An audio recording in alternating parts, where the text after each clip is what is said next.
Dear student, आज हम BSc part second में origin and evolution of angiosperm के बारे में डिटेल में स्टडी करेंगे। एंजियोस्पर्म में डाइकॉट हो या मोनोकॉट है, उनका ओरिजिन और उनका इवोल्यूशन कैसे हुआ है। इसमें हम देखते हैं कि जो मोनोकॉट्स जो हैं वो प्रिमिटिव डाइकॉट से ही बनते हैं। मतलब कई सारे एविडेंसेस ऐसे हैं मिले हैं जिनके द्वारा हम ये बता सकते हैं कि डाइकॉट जो बने हैं, डाइकॉट से ही मोनोकॉट का उद्भव हुआ है। ओरिजिन किसका? डाइकॉट से मोनोकॉट का उद्भव हुआ है। और ये आपके मैग्नोफ्लोरी, निम्नफ्लोरी और रेनिकुलेसी से पता लगता है। तो मतलब इनसे ये जो हमारी रेनिकुलेसी फैमिली है या न्यूक्लियसी है या मैग्नोफ्लोरी है, इनमें जो कैरेक्टरिस्टिक्स थे वो सब प्रिमिटिव कैरेक्टर थे और इनसे ही एडवांस कैरेक्टर डेवलप हुए। तो ये सब ये प्रमाण देते हैं कि डाइकॉट से ही मोनोकॉट का ओरिजिन हुआ है। इसमें हम देखते हैं कि डेवलपमेंट ऑफ एंजियोस्पर्म जो है वो साइकेडेल्स, कुछ डेवलपमेंट ऑफ एंजियोस्पर्मिक फ्लावर का जो डेवलपमेंट है वो साइकेडेल्स और वैनिटाइटिस के स्ट्रोबुलस से होता है। मतलब जिम्नोस्पर्म से ही एंजियोस्पर्म डेवलप हुए हैं और जिम्नोस्पर्म में भी Cycadales and वैनिटाइटिस।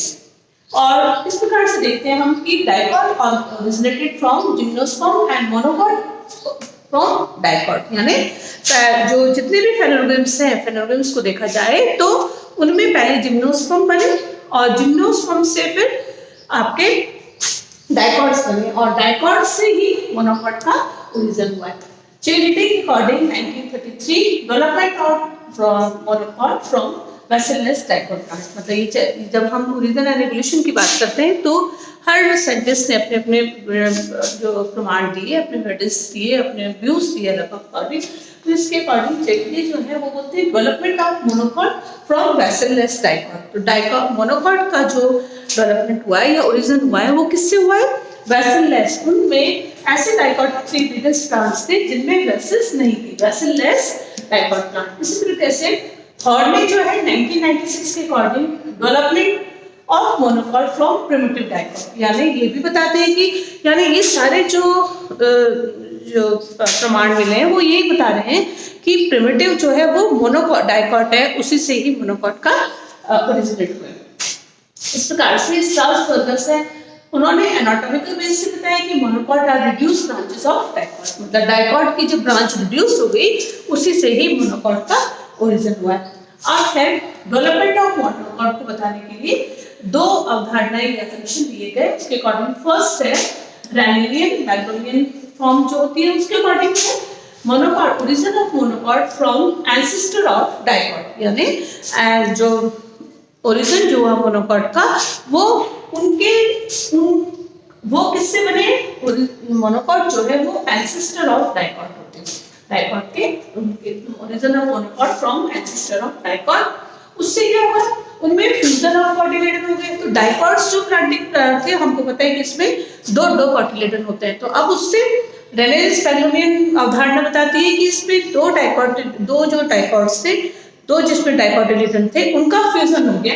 Fusion of two cotyledon and the reduction of cambium activity. उनकी कैम्बियम एक्टिविटी में भी रिडक्शन हुआ, उसी के फलस्वरूप डाइकॉट से मोनोकॉट बने। तो इस प्रकार से मोनोकॉट को ये डाइकॉट जो है वो उनके एंसेस्टर्स ऑफ डाइकॉट से ही मोनोकॉट का निर्माण हुआ। सेकंड जो अवधारणा थी वो बर्गंडी ने 1981 दी थी। इनके अकॉर्डिंग एंसेस्टर्स ऑफ एंजियोस्पर्म कौन है?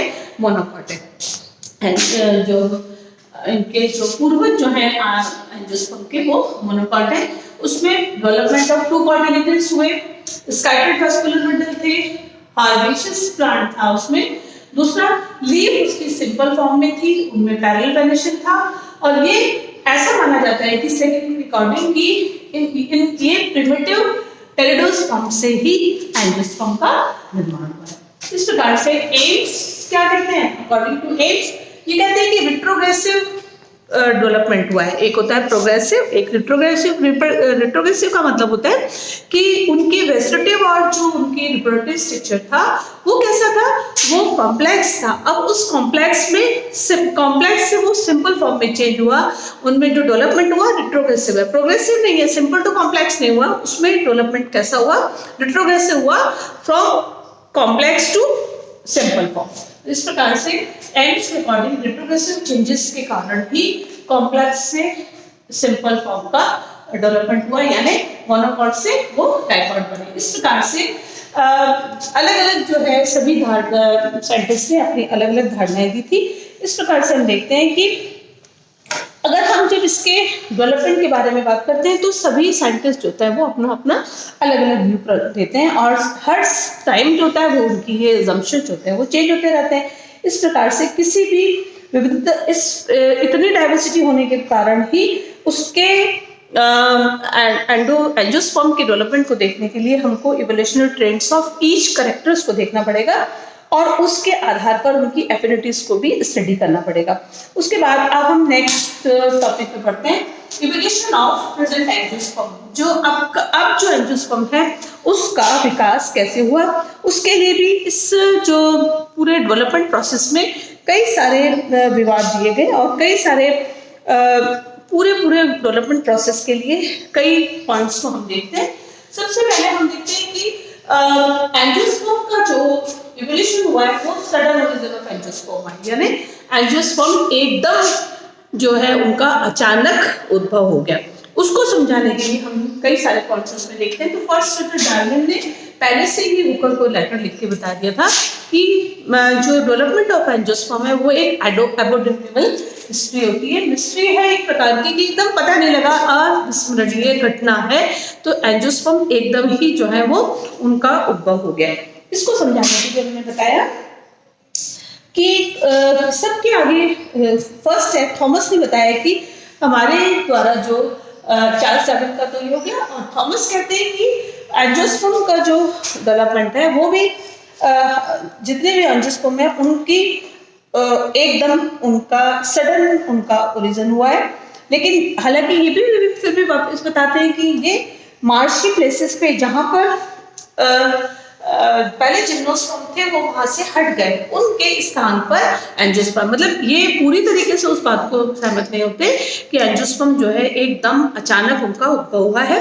पहले वहां पर मार्शी एरियाज में पहले जिम्नोस्पर्म हुए थे, फिर उनका विस्थापन हो गया, उसी विस्थापन से वहां पर एंजियोस्पर्म्स आए, और इस प्रकार से एंजियोस्पर्म जो होते हैं ये सही मायने में वहां पर ड्राईलैंड थी और वहां पर एंजियोस्पर्म आ गए। इस प्रकार से लेकिन इनकी के कारण भी हम ये लास्ट में हम इसी पॉइंट पर पहुंचते हैं कि एंजियोस्पर्म का ओरिजिन एकदम सडन होता है। इसके बाद नेक्स्ट हम देखते हैं, आर्बर कहते हैं कि एंजियोस्पर्म का उद्भव आकस्मिक नहीं है। क्यों? क्योंकि इनमें कुछ बेबीहुड ट्रेसेस भी देखे गए, यानी एंजियोस्पर्म एकदम नहीं बने, कुछ ऐसा टाइम था वहां पे कुछ बेबीहुड दिखे, फिर उनसे नए बने, यानी एंजियोस्पर्म का ओरिजिन अचानक नहीं हुआ है। इस प्रकार से गप्पे जो है 1990 के अकॉर्डिंग, इनके अकॉर्डिंग दो चेंजेस हो गए, उनसे एंजियोस्पर्म बने। एक तो कहते हैं समरूपी वातावरणीय अवस्थाओं में गुणों और फैमिलीज का धीरे धीरे डेवलपमेंट हुआ, उससे एंजियोस्पर्म बने। तो इनके अकॉर्डिंग, गप्पे के अकॉर्डिंग एंजियोस्पर्म के विकास के लिए दो अवस्थाओं में बताया। एक था समरूपी वातावरणीय अवस्थाओं में बहुत से गुणों और कुलों का धीरे धीरे विकास हुआ, मतलब एक आइडेंटिकल कंडीशंस थी, उसके अकॉर्डिंग ही एंजियोस्पर्म का धीरे धीरे डेवलपमेंट हुआ। और उसके बाद सेकंड बताते हैं कि एनवायरमेंटल चेंज हुआ, उस एनवायरमेंटल चेंज के कारण बड़े स्तर पर उनमें डिफरेंशिएशन हुआ, प्लांट के और डिफरेंशिएशन के द्वारा ही एंजियोस्पर्म बने। बर्डिंग 1937 के अकॉर्डिंग सारे ग्रुप ऑफ प्लांट्स, बहुत सारे जो पादपों का जो समूह था उनमें उनकी उत्पत्ति से केवल फ्री नहीं हुई है, स्वतंत्र रूप से न होकर साथ साथ में हुई है, और जो आर्कियन के टाइम में, आर्कियन टाइम के अंदर जो है इनका डेवलपमेंट हुआ। और इस प्रकार से वर्तमान एंजियोस्पर्म की आकस्मिक उत्पत्ति हम कहेंगे कि एकदम बने तो वो क्रिटेशियस काल में बने, और ब्रेटन के अनुसार आर्कियन काल में भी इनमें इनिशियल फॉर्म्स में ये पाए जाते थे। तो इसके अकॉर्डिंग हम देखते हैं कि एंजियोस्पर्म को कैसे हम कहें कि एंजियोस्पर्म का ओरिजिन जो है, प्रेजेंट एंजियोस्पर्म जो है वो कैसे ओरिजिनेट हुआ, उसको समझाने के लिए हम कुछ पॉइंट्स देखते हैं। पहला है, फर्स्ट है हैबिट एंड हैबिट के अकॉर्डिंग अगर हम देखते हैं हैबिट और हैबिटेट के अकॉर्डिंग, तो जेफरी के अकॉर्डिंग उन्होंने अपनी बुक लिखी थी एनाटॉमी ऑफ वुडी प्लांट। इनके अकॉर्डिंग जो फर्स्ट एंजियोस्पर्म थे वो सारे कैसे थे, वुडी थे, यानी primitive angiosperm plant woody plant थे। अब उनसे ही आगे हर्बेशियस एंजियोस्पर्म प्लांट बने, यानी प्रिमिटिव एंजियोस्पर्म का होना वुडी कंडीशन बताएगा, और जो एडवांस एंजियोस्पर्म होंगे वो हर्बेशियस फॉर्म में होंगे। इस प्रकार से जेफरी के अकॉर्डिंग हैबिट एंड हैबिटेट में प्रथम एंजियोस्पर्म जो होंगे वो वुडी एंड जो हर्बेशियस हैबिट वाले जो होंगे उन्हीं से उनका विकास हुआ होगा। हैबिटेट के अकॉर्डिंग मॉइस्ट ट्रॉपिकल प्लेसेस में इनकी नंबर बहुत ज़्यादा थी, एंजियोस्पर्म अधिक पाए जाते थे, और आधुनिक समय में भी ये भी ऐसे ही इनकी अवेलेबिलिटी कैसी है जहाँ पर मॉइस्ट एरिया है, तो यानी मॉइस्ट एरिया जो है वो एंजियोस्पर्म के डेवलपमेंट के लिए होता है।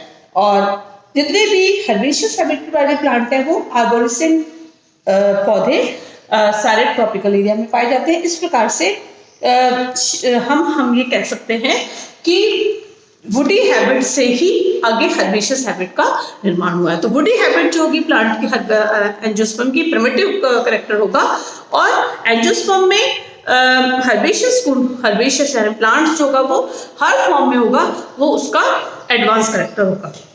इसी प्रकार से जब सेकंड में हम देखते हैं कि वेजिटेटिव ऑर्गन्स में, तो जो प्रिमिटिव एंजियोस्पर्म थे वो कैसा था, प्रिमिटिव एंजियोस्पर्म एवरग्रीन होता है, और उस एवरग्रीन होने के कारण उसके साथ साथ उनमें नैगेले ने बताया था कि उनकी लीफ जो थी, प्रिमिटिव एंजियोस्पर्म था जो उसकी ऑल्टरनेट लीफ थी।